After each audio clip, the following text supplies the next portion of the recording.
அன்பார்ந்த ஆசிக் தோழ நேயர்களே, இன்றைக்கி 2 செய்திகளை குறித்து பார்க்க போகிறோம். முதல் செய்தி, சசிகுமார் நடித்த ஒரு படத்தில் வரக்கூடிய ஒரு காட்சி இன்றைக்கி சமூக வலைதளங்களில் வேகமாக பரவிட்டுருக்கு.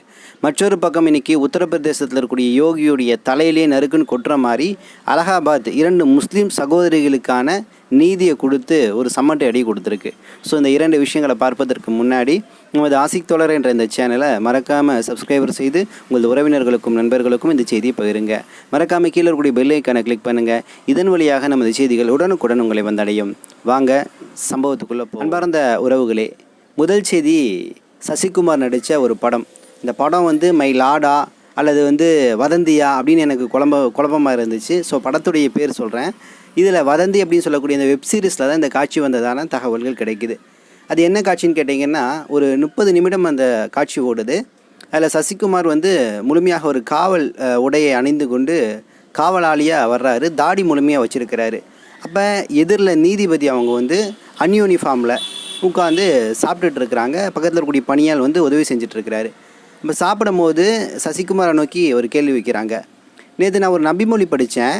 அதில் நபிகள் நாயகம் ஸல்லல்லாஹு அலைஹி வஸல்லம் அவங்க சொல்கிறாங்க, ஒரு மனிதருடைய உடையையும் அவருடைய வெளித்தோற்றத்தையும் இறைவன் பார்ப்பதில்லை, அவருடைய உள்ளத்தை தான் பார்க்குறான் அப்படிங்கிற நபிமொழியை நான் படித்தேன்.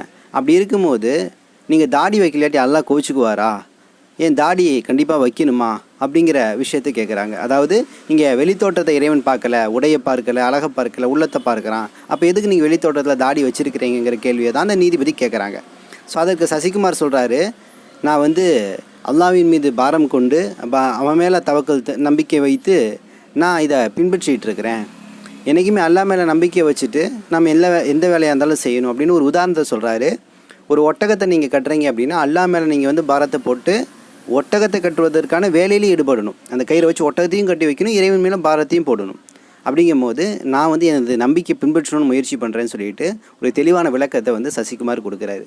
இது நபிமொழியில ஒரு வாசகம் படிச்சேன். உங்கள் உருவங்களையோ உடைகளையோ இறைவன் பார்ப்பதில்லை, மாறாக உங்கள் உள்ளங்களை பார்க்கிறான். அப்படி இருக்கும்போது தாடி எடுத்தா அல்லாஹ் கோச்சுப்பாரா என்ன? ஸோ இந்த சீன் தான் இன்றைக்கி சோஷியல் மீடியாவில் வைரலாக பரவிட்டு இருக்கு. ஸோ இது பார்த்திங்கன்னா வதந்தி அப்படிங்கிற வெப் சீரிஸ் கிட்டத்தட்ட ஒரு மாதம் 2 மாதத்துக்கு முன்னாடி நினைக்கிறேன் அந்த சீரிஸ் வெளியாகி 2வது பாகம் வெளியாகி போயிட்டுருக்கு. இதில் வரக்கூடிய ஒரு பர்டிகுலர் சீன் தான் இது.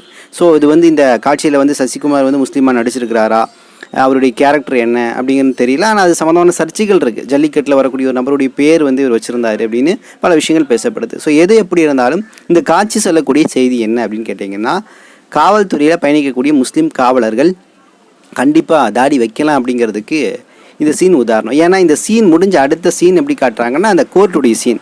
அந்த கோர்ட்டில் இவர் அந்த விஷயங்களை கேட்டிருப்பார் போல். ஸோ அதற்கு மேற்கோளாக பிப்ரவரி 5, 1957 மெட்ராஸ் போலீஸ் கெஜெட்லேருந்து சுற்றறிக்கை ஒன்று கொடுக்கப்பட்டுச்சு. ஸோ அதை மேற்கோளாக எடுத்து இவருடைய தீர்ப்பில் நான் தீர்ப்பளிக்கிறேங்கிற மாதிரி அந்த காட்சி என்பது முடிஞ்சிருக்கும். ஸோ இது இன்றைக்கி வைரலாக பேசப்படுது. ஸோ ஒரு சினிமாவுடைய சின்ன காட்சி மூலம் எவ்வளோ பெரிய தாக்கத்தை உண்டு பண்ண முடியும் அப்படிங்கிறதுக்கு இது மிகச்சிறந்த ஒரு எடுத்துக்காட்டு. ஸோ இப்போ இந்த தாடி மேட்டருக்குள்ளே வருவோம். பொதுவாக முஸ்லீம்கள் நபி ஸல்லல்லாஹு அலைஹி வஸல்லம் அவருடைய கொள்கை கோட்பாடுகளை பின்பற்றக்கூடியவர்களாக இருக்கிறாங்க. அதில் தீவிரமாக பின்பற்றக்கூடியவர்கள் எந்த துறையாக இருந்தாலும் சரி தாடி வைக்க வேண்டும். நபிகளுடைய சுன்னத்தின் அடிப்படையில் தாடியை வளர்த்து மீசையை கத்தரிக்க வேண்டும் என்ற நபிகளாருடைய சுன்னத், அவருடைய வழிமுறை, அதை பின்பற்ற வேண்டும் என்ற அவர் மீது கொண்டிருக்கக்கூடிய அதீதமான நம்பிக்கையின் காரணமாக, அன்பின் காரணமாக என்ன பண்ணுறாங்க, வைக்கிறாங்க. காவல்துறை இன்னும் பிற துறைகளிலையும் இஸ்லாமியர்கள் தாடி வைப்பதற்கான முயற்சியில் ஈடுபடுறாங்க. சில இடங்கள் அதற்கான அனுமதி கிடைக்கிது, சில இடங்களில் கிடைப்பது கிடையாது.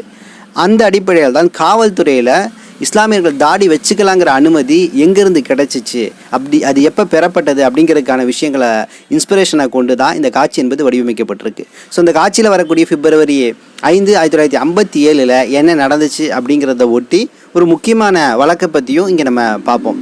முதல் 1957 என்ன இருக்குதுன்னு கேட்டிங்கன்னா, முதல் சுற்றறிக்கை நான் சொன்ன மாதிரி சென்னை போலீஸ் கெஜெட்லேருந்து ஒரு சுற்றறிக்கை கொடுக்கப்படுது. தமிழ்நாடு முழுக்க இருக்கக்கூடிய எல்லா காவல் நிலையத்துக்கும் என்னென்னா, முஸ்லீம் எல்லாமே தாடி வச்சுக்கலாம், ஒழுங்கான முறையில் ட்ரிம் பண்ணி அதை ஒதுக்கி பியர்டு வச்சுக்கலாம், ஆனால் முஸ்லீம் அல்லாதவர்கள் வைக்கக்கூடாதுன்னு சொல்லக்கூடிய உத்தரவு கிடைக்கிது. ஸோ இந்த சுற்றறிக்கைக்கு அப்புறம் சில மாதங்கள் அல்லது சில ஆண்டுகள் நினைக்கிறேன் கழித்து மீண்டும் முஸ்லீம் அல்லாதவர்களும் வச்சுக்கலாம், ஆனால் அதுக்குரிய காரியங்கள் சரியான முறையில் இருக்கணும் அப்படிங்கிறதுக்கான விஷயங்கள் அங்கே சொல்லி முடிக்கப்படுகிறது. ஸோ இதற்கப்புறம் பல வருடங்கள் கழித்து காவல்துறையில் பல்வேறு முஸ்லீம்கள் ஆர்வப்பட்டவர்கள் என்ன பண்ணுறாங்க, தாடி வச்சுக்கிறாங்க. இந்த சமயத்தில் தான் ஒரு கேஸ் ஹியரிங்க்கு வருது. எப்போன்னா கிட்டத்தட்ட 2019-20 வந்து 24 தான் அதற்கான முழுமையான விஷயங்கள் வந்து நமக்கு புலப்படுது. அது என்ன கேஸுன்னு கேட்டிங்கன்னா, மதுரை கிளை நீதிமன்றத்தில் அந்த கேஸ் கடைசியாக முடிஞ்சிச்சு. 2009 பார்த்தீங்கன்னா நிலை காவல் அதிகாரியாக ஒருத்தர் பணியில் ஜாயின் பண்ணுறாரு, அப்துல் காதர் இப்ராஹிம். ஸோ இந்த அப்துல் காதர் இப்ராஹிம்ங்கிறவர் 2ஆம் நிலை காவலராக 2009 பணியில் சேர்றாரு. சேர்ந்து அதற்கப்புறம் முதல் நிலை காவலராக 2019 பணி உயர்வு பெறுறாரு. பணி உயர்வு பெற்று திறமையான முறையில் அவர் வேலை செஞ்சிட்ருக்கிறாரு. நல்ல ஒரு இஸ்லாமிய பற்றாளர், இஸ்லாத்தை பின்பற்றக்கூடியவர், நபிகளாரை பின்பற்றக்கூடியவராக இருக்கிறார். ஸோ இந்த சமயத்தில் தான் என்ன ஆகுதுன்னா, இவர் ஹஜ்ஜுக்கு போகலான்னு சொல்லிட்டு ஒரு பிளான் பண்ணுறாரு. அப்போ வந்து விடுப்பு அதற்கான லீவ் கேட்குறாரு, 1 மாத லீவ் கேட்குறாரு. எப்போனா 9/11/2018, அதுலேருந்து 9/12/2018 வரையும் கிட்டத்தட்ட 31 நாட்கள் எனக்கு விடுப்பு வேணும்னு கேட்குறாங்க. ஸோ இந்த விடுப்பு முன்கூட்டியே 7/11/2018 வந்து காவல்துறை தலைமை இயக்குநர்கிட்ட கேட்குறாங்க. அந்த விடுப்பு என்பது முறையாக கிடைக்கிது. ஸோ அந்த விடுப்பை பெற்றுக்கொண்டு இவர் என்ன பண்ணுறாருன்னா ஹஜ்ஜுக்கு போகிறாரு. போயிட்டு அதெல்லாம் முடிச்சுட்டு, அந்த ஹஜ்ஜுடைய விஷயங்கள்லாம் முடிச்சுட்டு மறுபடியும் ஊருக்கு திரும்புகிறாரு. போயிட்டு வந்த பின்னாடி காலில் ஒரு இன்ஃபெக்ஷன் மாதிரி ஆகி நடக்க முடியாத ஒரு சூழல் உருவாகிடுது. ஸோ கூடுதலாக மருத்துவம் பார்த்து சிகிச்சை எடுப்பதற்கு அவருக்கு லீவு தேவைப்படுது. அதனால் உடனடியாக போய் என்ன பண்ணுறாருன்னா, காவல்நிலைய அதிகாரிகள்கிட்ட எனக்கு இன்னும் கொஞ்ச நாள் லீவு வேணும்னு சொல்லிட்டு ஒரு விடுப்பு கேட்குறாரு. ஸோ அந்த இடத்துல தான் இந்த விஷயம் என்பது வெடிக்குது. ஸோ அப்துல் காதர் இப்ராஹிம் இப்படி கேட்ட பின்னாடியே அவர் ஹஜ்ஜுக்கு போயிட்டு வந்து முழுமையான தாடியோட சுன்னத்தான கோலத்தில் இருக்கிறாரு, முன்னாடி இருந்திருக்கிறாரு போல். ஸோ அவரை பார்த்து கேட்டுட்டு இருக்காங்க, நீ எதுக்கு தாடி இங்கே வச்சுருக்கீங்க, இதெல்லாம் வைக்கக்கூடாது இல்லை போலீஸ்லங்கிற மாதிரி ஒரு கேள்வி கேட்டிருக்கிறாரு. அப்போ கேட்ட நபருக்கு சட்ட ரீதியான அரசியல் ரீதியான விஷயங்கள் தெரியல, குறிப்பாக சட்ட ரீதியாக இதற்கான என்ன விஷயங்கள் பேசப்பட்டிருக்கு சொல்லப்பட்டிருக்குன்னு தெரியல போல். ஸோ கேட்ட பின்னாடி இவர் என்ன பண்ணுறாரு, உடனடியாக நீதிமன்றத்தை நாடுறாரு. கிளை நீதிமன்றத்தில் 2019 இவர் வந்த பின்னாடி, அதாவது முதல்நிலை காவல் அதிகாரி ஆனார்ல, வந்த பின்னாடி இந்த வழக்கு என்பது கிளை நீதிமன்றத்தில் தொடுக்கிறாரு. ஸோ இந்த வழக்கு என்பது விசாரிக்கப்பட்டு இறுதியாக ஃபைனலாக கிட்டத்தட்ட 2024 நினைக்கிறேன், அப்போ தான் இதற்கான விஷயங்கள் என்பது வருது. கரெக்டாக ஜூன் 5 2024 இதோடைய ஃபைனல் ஹியரிங் வருது. அப்போ தான் என்ன பண்ணுறாங்கன்னா, இந்த February 5 1957 வழங்கின அந்த சுற்றறிக்கையை மேற்கோள் காட்டி இந்த தீர்ப்பு என்பது கொடுக்கப்படுது. என்னென்னா அதே விஷயத்தை திரும்பி சொல்லப்படுது. முஸ்லீம் பொறுத்த வரைக்கும் தாடி வச்சுக்கலாம், முழுமை அனுமதி இருக்குது, அவருடைய மத சுதந்திரத்தின் அடிப்படையில் அதை பின்பற்றுவதற்கு அவங்களுக்கு உரிமை இருக்குன்னு சொல்லப்படுது. ஸோ இந்த வழக்கில் அப்துல் காதர் இப்ராஹிம் கொடுத்த அந்த டீட்டெயில் இருக்குது தெரியுமா, அது ரொம்ப முக்கியம். ஏன்னா அதில் வந்து ஹதீஸுடைய ஆதாரங்கள், குறிப்பாக புகாரி ஷரீஃபுடைய ஹதீஸ் எத்தனாவது எண்ணு அப்படிங்கிறத தெளிவாக அவர் கொடுத்துருக்கிறார். புகாரி ஷரீஃபை பொறுத்த வரைக்கும் புகாரி ஷரீஃபு பாகம் 2 5892 ஹதீஸ்ன்னு சொல்லி மென்ஷன் பண்ணி கொடுத்துருக்காரு. இதில் எங்களது உயிரிலும் மேலான முகமது நபி ஸல்லல்லாஹு அலைஹி வஸல்லம் அவர்களுடைய கொள்கையை பின்பற்றக்கூடிய நான், அவர்கள் காட்டி கொடுத்த அடிப்படையில் நான் இதை பின்பற்றுவேன்னு சொல்லக்கூடிய விஷயங்களை மேற்கோள் காட்டி அந்த 57 விஷயங்களும் மென்ஷன் பண்ணியிருக்கிறாரு. ஸோ இவர் மென்ஷன் பண்ணனால நீதிபதியாக இருந்த விக்டோரியா கௌரி என்று சொல்லக்கூடியவர் அந்த தீர்ப்பை கொடுக்குறாங்க, முஸ்லீம்கள் தாடி வைக்கலாம் அப்படின்னு சொல்லக்கூடிய தீர்ப்பு. இப்போ எவ்வளோ ஒரு அருமையான விஷயம் பாருங்கள்.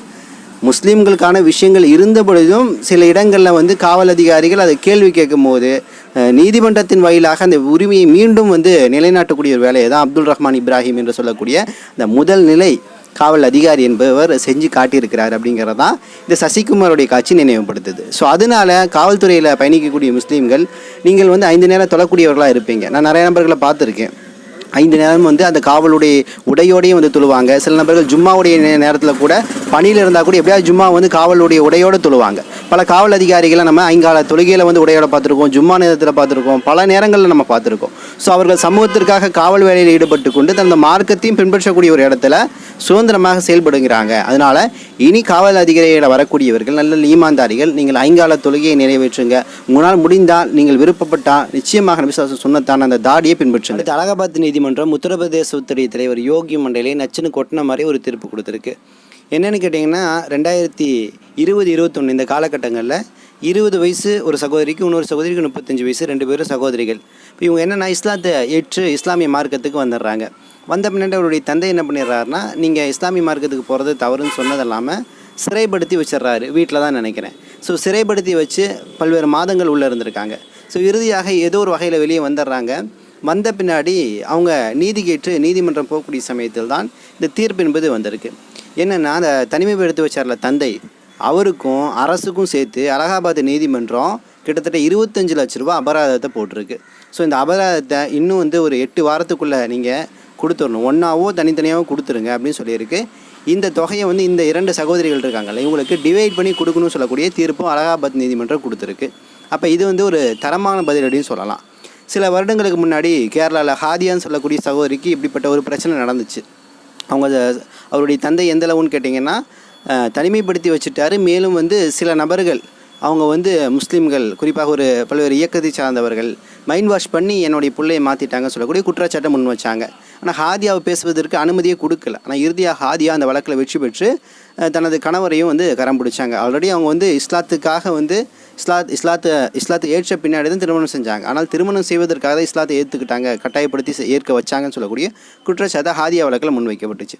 இந்த வழக்கை பொறுத்த வரைக்கும் நீதிமன்றத்தில் தெளிவாக 2 சகோதரிகள்கிட்ட நீதிபதி கேட்குறாரு. அவங்க தெளிவாக சொல்லிட்டாங்க, எங்களுக்கு இஸ்லாம் மார்க்கம் பிடிச்சிருந்துச்சு, சமத்துவம், சகோதரத்துவம் போன்ற பல்வேறு விஷயங்கள் இதில் இருக்குது, மன அமைதி இருக்குது. ஸோ அதனால் நாங்கள் விருப்பப்பட்டு சுய நினைவில் தான் எங்களது தன்னிச்சையான முடிவை நாங்கள் எடுத்திருக்கோம் சொல்லக்கூடிய விஷயங்கள் முன்வைத்தனால ஆர்டிக்கல் 21 பிரிவு 21, 25 சட்ட உரிமையின் அடிப்படையில் ஒரு பெண் சுதந்திரமாக ஒரு இடத்துல தங்கலாம், பிடிச்ச நபரை திருமணம் செய்யலாம், பிடிச்ச மார்க்கத்தை ஏற்றுக்கலாங்கிற அடிப்படையில் இதை நான் அனுமதிக்கிறேன்னு சொல்லிட்டு நீதிபதி தீர்ப்பு கொடுத்துட்டாரு. ஸோ இதன் மூலம் உத்தரப்பிரதேசத்தில் 2 சகோதரிகள், இந்துவாக இருந்து இஸ்லாத்திற்கு வந்த 2 சகோதரிகள் வந்து இன்றைக்கி ஒரு தைரியமான பணியை நிகழ்த்தி காட்டியிருக்கிறாங்க அப்படிங்கிற விஷயங்களை பார்க்க முடியுது.